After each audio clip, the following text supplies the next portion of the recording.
this goes back more years than I care to admit, but at my place of employment, I had a friend who was, just telling stories, talking shit. He happened to mention about a friend of his who he was rooming with for a few years, and one night they were at the bar, and one of his buddies, he's hooking up, he's getting with this really, really hot chick, and long story short, he ends up going home with her, and so my buddy goes back to his, apartment, kind of drunk, decides to sleep it off. Next morning, he wakes up, and when I say morning, I mean like 12 o'clock. He wakes up and he sees his roommate sitting at the table, hair frazzled, pale white, looks like he just threw fucking nom or something. He's just sitting there shaking with a cup of coffee, and he looks terrible.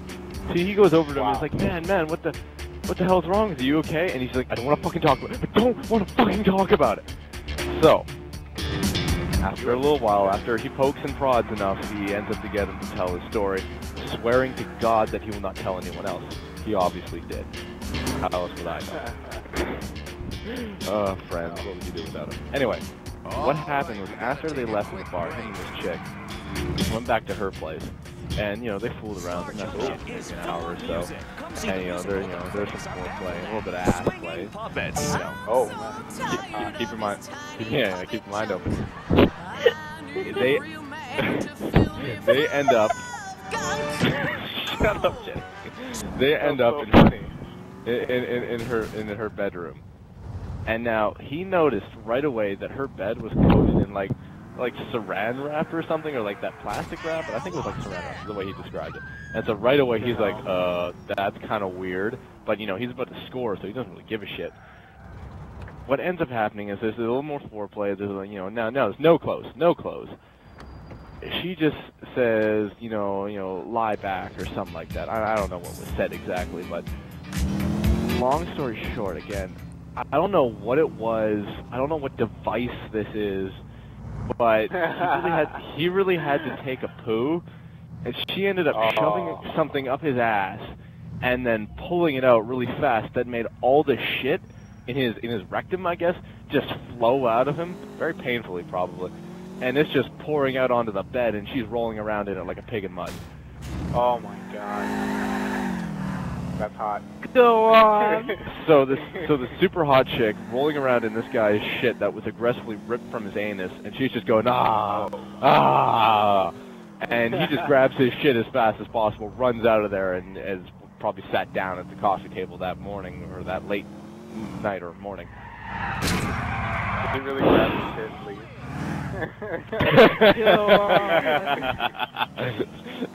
Bitch, that shit's mine. I feel bad. But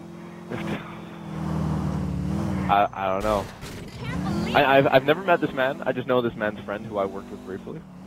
But I mean, I don't know. That's grounds to kill yourself on. I would not feel at all misplaced if like the next day he like shot himself in the face, because that's, I mean, shit. Literally shit.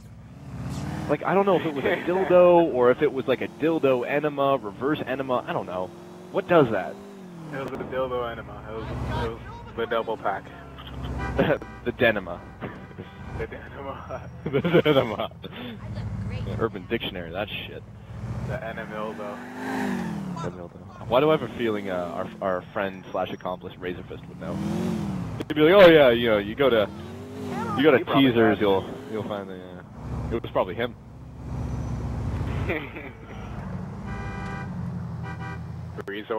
Ramirez the Gnome. Yeah, if anybody runs into Ramirez the Gnome, first off, do not refer to him as Ramirez the Gnome. Refer to him as Razor and or Resorfist. Because he is he's probably listening to this right now. Razor, if you're listening to this right now... Oh, fuck it, I don't really give a shit.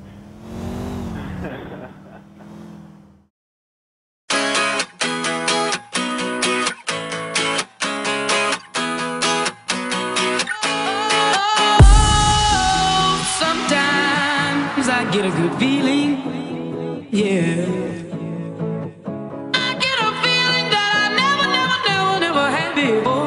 No, I get a good feeling, yeah. Oh, sometimes I get a good feeling.